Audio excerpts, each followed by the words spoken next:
बेसहारा। किस चीज की कमी है विनीता के पास?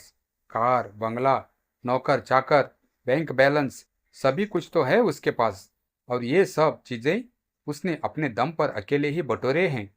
जो भी ठान लेती है करके ही छोड़ती है। और सच पूछो तो यही है उसकी सफलता का एकमात्र राज। सुबह से लेकर शाम तक लोग उसके आगे पीछे घूमते रहते हैं और प्रतीक्षा करते रहते हैं इस बात की कि उन्हें कोई हुक्म दे जिसे पूरा करके वे स्वयं को धन्य कर सके। उसकी आंख का एक इशारा ही काफी होता है लोगों के लिए। तभी तो संभाल पाती है वह अंकना इंडिया प्राइवेट लिमिटेड को, जिसमें सैकड़ों लोग काम करते हैं। अंकना नाम है उसकी बेटी का, जो बिल्कुल अपनी माँ पर गई है। वही नयन नक्श, वैसी ही बोलचाल, वही आदतें और एकदम वही जिद, बिल्कुल विनीता का पूर्व रूप। अपने ही हाथों से खिला पिला कर विनीता ने उसे पाला पोसा और इस लायक बनाया कि वह अपने पैरों पर खड़ी हो सके। पढ़ाई पूरी करने के बाद आज अंकना अपनी माँ की फैक्ट्री में उसका हाथ बटाती है। अभी पिछले माह ही अंकना की शादी हुई है। उसका पति जयेश इंजीनियर है। दोनों में प्रेम विवाह किया है। जयेश इंटरमीडिएट में अंकना का क्लास फेलो था। तभी से चली आ रही थी प्यार की यह मेल। शादी के स्टेशन पर आकर ही स्टॉप लिया। चूंकि जयेश के माता पिता नहीं है, इसीलिए वह अंकना के घर में ही रहता है। अंकना व जयेश की शादी की स्वीकृति भी विनीता ने तभी दी थी जब जयेश ने शादी के बाद उसके साथ रहने की शर्त मान ली थी। आखिर इस दुनिया में अंकना के सिवा और कौन है विनीता का? वही उसके लिए सब कुछ है, उसके जीवन का एकमात्र सहारा। उसी के सहारे थी खड़ी कि है विनीता ने इतनी बड़ी गृहस्थी। अंकना को भी इस बात का एहसास है, इसीलिए वह भी ऐसा कोई कदम नहीं उठाती है जिससे माँ के दिल को ठेस पहुंचे। अच्छी तरह से याद है उसे बचपन की वे काली रातें जो उसने तूफानों के बीच बिताई थी। और आज भी जब कभी वो बातें उसके सामने बिंबित होने लगती है तो न चाहते हुए भी उसकी आंखें भर आती है। परिवार के नाम पर विनीता के घर में यूं तो बस 3 लोग ही है, लेकिन फिर भी उसमें किसी भरे पूरे परिवार का नक्शा स्पष्ट रूप से देखा जा सकता है। जब भी तीनों लोग नाश्ते या खाने की मेज पर इकट्ठा होते हैं तो लगता है कि एक आदर्श परिवार की कल्पना इससे अलग न होगी। तीनों का व्यवहार आपस में दोस्तों की तरह है। बात बात पर हंसी के ठहाके और हंसने को मजबूर कर देने वाले अंदाज, जैसे खुशियां विरलों को ही नसीब होती है इस मशीन की दौर में। पर ज्यादा दिनों ये खुशियां जमाने से देखी न गई और वह चांद जैसे उस खुशनुमा माहौल में ग्रहण की तरह चिपक गया। सुख और शांति के माहौल में मजे से तैर रही परिवार रूपी नैया तूफानी हवाओं के बीच जा फंसी और देखते ही देखते उस सपनों से संसार में यथार्थ के काले कैक्टस उग आए। अंकना के साथ विनीता जब उस शाम घर लौटी तो दरबान ने खबर दी कि संपत खन्ना जी आए हुए हैं। बिजली सी कौंध गई विनीता के दिमाग में यह खबर सुनते ही, और उसके मुस्कुराते हुए चेहरे पर चिंताओं के बादल छा गए। भला अब वह यहाँ क्या करने आया है? क्या चाहता है वह मुझसे? ऐसे ही अनेकानेक प्रश्न उसके दिमाग की चक्रवात की तरह थमने लगे। अंकना ने माँ की तरफ देखा तो उसे लगा कि वह बेहद डरी हुई है। शायद कुछ और छीन जाने का खौफ उसके जहन में मंडराने लगा था।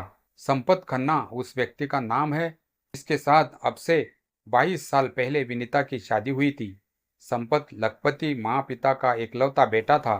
कॉलेज के दिनों से ही दोनों में जान पहचान थी और विनीता शादी के पहले ही उसे अपने मन के साथ साथ तन भी समर्पित कर चुकी थी, जिसकी वजह से वह शादी के पहले ही गर्भवती हो गई। संपत को जब यह बात मालूम हुई तो उसने अपने परिवार वालों की मतों के खिलाफ कोर्ट में जाकर शादी कर ली और अलग मकान लेकर रहने लगा। संपत के इस फैसले से उसके माता पिता बहुत दुखी हुए और वे यह प्रयत्न करने लगे कि संपत वापस घर लौट आए। पर वे जहां संपत को घर वापस बुलाने के लिए ललायित थे, वही विनीता के नाम से ही उन्हें घृणा थी, क्योंकि उसी की वजह से उनका बेटा उनसे दूर चला गया था। शादी के 7 माह बाद विनीता ने एक लड़की को जन्म दिया जिसका नाम उन्होंने अंकना रखा।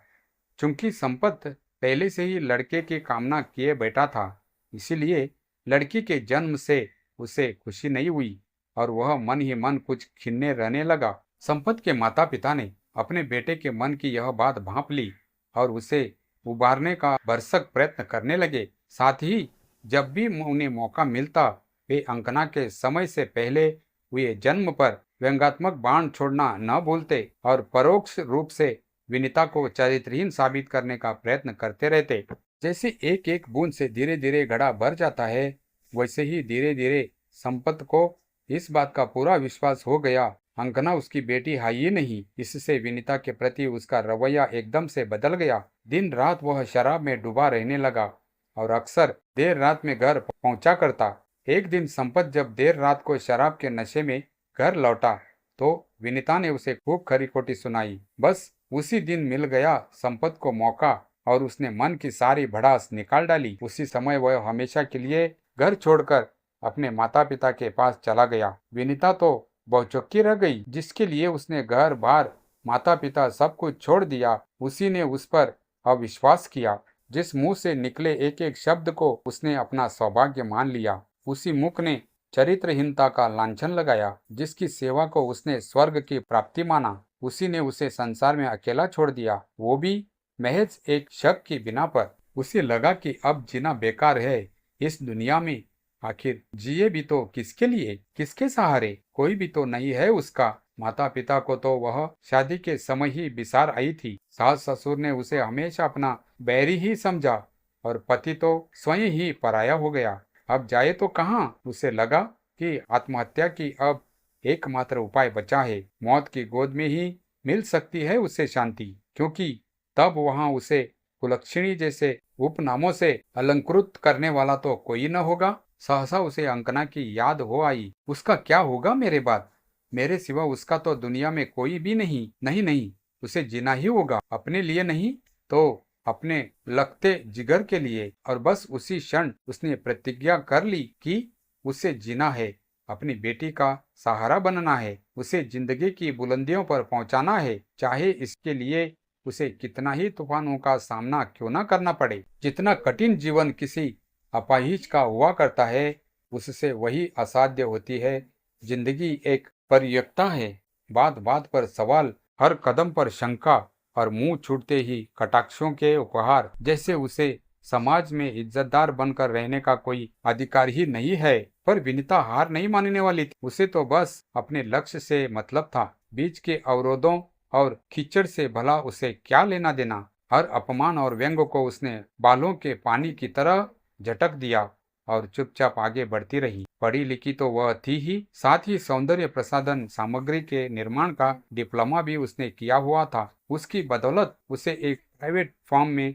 अच्छी तनख्वाह पर नौकरी मिल गई। थोड़े दिनों तक उसने वहीं रहकर अनुभव प्राप्त किया और फिर बैंक से कर्ज लेकर खुद ही एक छोटी सी फैक्ट्री खोल ली। मेहनत, ईमानदारी और कुशल व्यवहार के कारण चंद ही महीनों में उसकी फैक्ट्री चल निकली, जिसे बढ़कर उसने धीरे धीरे अंकना इंडिया प्राइवेट लिमिटेड का स्वरूप दे दिया। और आज उसके पास वह सब कुछ है जो एक बड़े घर के लिए आवश्यक माना जाता है। विनीता को छोड़ने के बाद उसका पति संपत कभी यह भी देखने नहीं आया कि वह जीती भी है या मर गई। हाँ, लगभग 2 माह के बाद उसका वकील जरूर आया था, वो भी तलाक के कागजात लेकर, जिस पर उसने सहर्ष साइन कर दिए। इस प्रकार वे दोनों अब पति पत्नी के बंधन से मुक्त हो चुके थे, एकदम स्वतंत्र। तलाक के लगभग 1 माह बाद ही संपत के माता पिता ने रश्मिका नाम की लड़की से उसकी शादी कर दी। वह लड़की उनकी मनपसंद तो थी ही, साथ में लाई थी मोटा दहेज, जिससे उनका सुना सुना घर ठसाठस भर गया था। विनीता के पास भी शादी का कार्ड आया था। उसे देखकर वह अपने नियंत्रण न रख सकी और रो पड़ी। शायद उसे भेजने का उद्देश्य भी यही रहा हो, पर दूसरों को रुलाने वाला ज्यादा दिनों तक हंस नहीं पाता। दूसरों की आहें उसे ऐसी ही परिस्थितियों में डाल खड़ी करती है कि उसे रोने से रुलाई भी नहीं छूटती और वह मन ही मन ऐसा तड़पता रहता है जैसे गर्म पानी में पड़ी हुई बेबस मछली। संपत के माता पिता ने शादी तो लड़की देखकर ही की थी, पर रश्मि शादी के अगले ही दिन से उन्हें अपने रंग दिखाने लगी थी। वह एक मॉडर्न लड़की थी, फिर भला घर में उसका क्या काम? सारा दिन उसे पार्टी, पिक्चर और दोस्तों से फुर्सत न मिलती। घर पर भी अक्सर वह अपने दोस्तों का जमावड़ा लगाए रहती, जिसे देखकर उसके सास ससुर जला बुना करते और अपनी किस्मत को कोसते रहते। रसोई की तो रश्मि ने कभी शक्ल तक न देखी। घर का सारा काम संपत की माँ को ही करना पड़ता। सास ससुर को तो वह कुछ समझती ही नहीं थी। कभी कभी तो वह उन्हें ऐसे डांटती जैसे नौकर हो। संपत माँ और पत्नी में किसकी सुने। सो घर में रोज महाभारत मचने की नौबत आ जाती। पर उसकी माँ अपनी गलती मानकर बात को खत्म कर देती। बहू के सहारे जो सुविधाएं उन्हें मिल रही थी उन्हें वह खोना नहीं चाहती थी। ऐसे में कभी कभी जब वह बहुत दुखी हो जाती तो सोचने लगती कि विनीता तो इससे बेहतर ही थी, पर मैंने उसे कभी समझने की कोशिश ही नहीं की। काश मैंने उसे अपना लिया होता। पर अब क्या हो सकता था। सांप निकल जाने के बाद लकीर पीटने से भला क्या होता है। अपना वंश चलाते रहने और बुढ़ापे का सहारा पाने के लिए पुत्र प्राप्ति की इच्छा जो विनीता के निष्कासन का कारण थी, जब 3 साल व्यतीत हो जाने के बाद भी पूरी होती न दिखी तो संपत की चिंता बढ़ गई और उसने सेक्स स्पेशलिस्ट का दामन पकड़ा। हजारों रुपये फूंक दिए। खैर किसी तरह काम बना और रश्मि गर्भवती हो गई।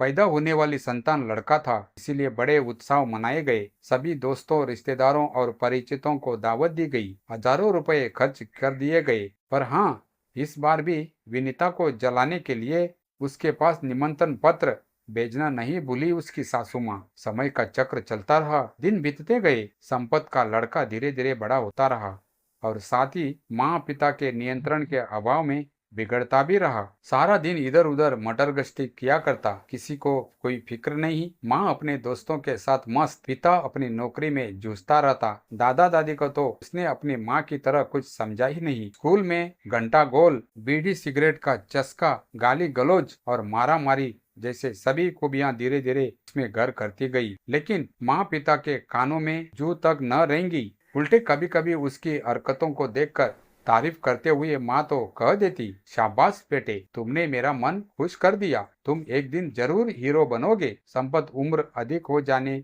और नौकरी में अत्यधिक उलझ जाने के कारण रश्मि से दूर ही दूर रहने लगा, जिससे न तो वह दोबारा माँ बन सकी और न ही उसे यौन तुष्टि ही मिल सकी। अपनी इच्छाओं को दबाने में जब वह सफल न हो सकी तो दूसरे पुरुषों की तरफ आकर्षित होने लगी और फिर एक दिन वह अपने दोस्त प्रियांक के साथ किसी दूसरे शहर में जाकर बस गई। रश्मि के सास ससुर यह सदमा बर्दाश्त न कर पाए और उन लोगों ने एक साथ फांसी लगाकर खुदकुशी कर ली। लड़के ने अपमान के कारण घर आना ही छोड़ दिया और इधर उधर मारा मारा फिरने लगा। संपत का तो पूरा परिवार ही समाप्त हो गया। माता पिता, पत्नी और बुढ़ापे का सहारा बेटा सभी उसे बेसहारा कर गए। तब अनायास ही उसे विनीता की याद हो आई और वह से मिलने के लिए विनीता के बंगले पर जा पहुंचा, उम्मीद में कि शायद वह उसकी गलतियों को माफ कर दे और उसे फिर से एक बार अपना ले। विनीता ने जब ड्राइंग रूम में प्रवेश किया तो संपत सिर झुकाए बैठा हुआ था। उसके कपड़े अस्त व्यस्त थे और दाढ़ी बड़ी हुई थी। कदमों में आहट पाते ही उसने दरवाजे की तरफ नजर दौड़ाई और विनीता को देखकर सहमता हुआ खड़ा हो गया। इससे पहले कि वह कुछ बोलता, विनीता गरज पड़ी, अब क्या चाहते हो तुम, जो हमारी शांत दुनिया में तूफान खड़ा करने आ गए? क्या मेरी इतनी भी खुशी तुमसे देखी नहीं गई? सिंहनी को देखकर जो हालत मेमने की होती है, वही स्थिति इस समय संपत की हो रही थी। वह धीरे से गिड़गिड़ाया, प्लीज मुझे माफ कर दो विनी। विनीता को विनी शब्द का संबोधन संपत ने ही दिया था और वह हमेशा उसे इसी नाम से बुलाता था। पर विनीता इस शब्द को तो संपत के साथ ही बुला बैठी थी। आज जब उसने संपत के मुंह से यह शब्द सुना तो उसे लगा जैसे किसी ने जलती हुई कटारी उसके कलेजे में उतर दी हो। वह तड़प उठी, खबरदार, जो ये विनी शब्द अपनी जुबान पर लाए। एक शक की बिना पर अपनी पत्नी को, मधुमुही बच्चों को छोड़कर जाने के 20 साल बाद आज उसकी माफी मांगने आए हो? क्या सोचा था तुमने कि विनी तुम्हें माफ कर देगी और फिर तुम्हें उसके साथ खेलने का जी भर मौका मिल जाएगा? प्लीज विनी, चुप रहो। उस दिन मैं चुप थी, तुम बोल रहे थे। आज मुझे बोलने का मौका मिला है, तुम चुपचाप सुनते रहो। मैं अपनी गलती पर शर्मिंदा तो मैं हूँ तुम्हारी नीचता देखकर। संपत, क्या समझा है तुमने नारी को? पैरों की जूती, जब चाहा पहना, जब चाहा उतार कर फेंक दिया। तुम्हें वंश चलाने की चिंता थी, मैं तुम्हारे लिए लड़का नहीं पैदा कर सकी थी। लाए तो थे चरित्र लड़का पैदा करने वाली पत्नी, क्या हुआ उसका? क्या हुआ तुम्हारे बुढ़ापे के सहारे, तुम्हारे उस लगते जिगर का, जिसके जन्मदिन पर तुमने हजारों रुपए लुटा दिए थे? कहाँ गए वे सब? चले गए ना? तभी विनीता की याद आई और चले आए खालाजी का घर समझकर उसकी खुशियों पर डाका डालने। चले जाओ, मैं कहती हूँ, चले जाओ यहाँ से। विनी, मेरी बात को समझने का प्रयत्न करो। समझती हूँ, खूब समझती हूँ। मेरी सासों की डोर, मेरे जीवन का सहारा, मेरी अंकना को मुझसे अलग कर देना चाहते हो, ताकि एक बार फिर से बेबस और बेसहारा हो जाऊं? कहते हुए विनीता ने संपत को धक्का देकर दरवाजे के बाहर निकाल दिया और स्वयं दरवाजा बंद करके रोने लगी। तभी दूसरे दरवाजे से अंकना आ गई। उसे देखते ही विनीता जोर से उससे लिपट गई और रोते हुए बोली, बेटी, तुम मुझे मत छोड़ना, कभी मुझे छोड़कर मत जाना। नहीं माँ, मैं तुम्हें कभी नहीं छोड़ सकती। कहते हुए अंकना ने माँ के आंसू पोंछे और उसे लेकर अंदर चली गई। अपमान के कीचड़ में धंसा संपत एकदम जड़ हो गया। उसे याद आ रहा था वह दिन जब वह विनीता को नितांत असहाय, एकदम बेसहारा छोड़कर जा रहा था।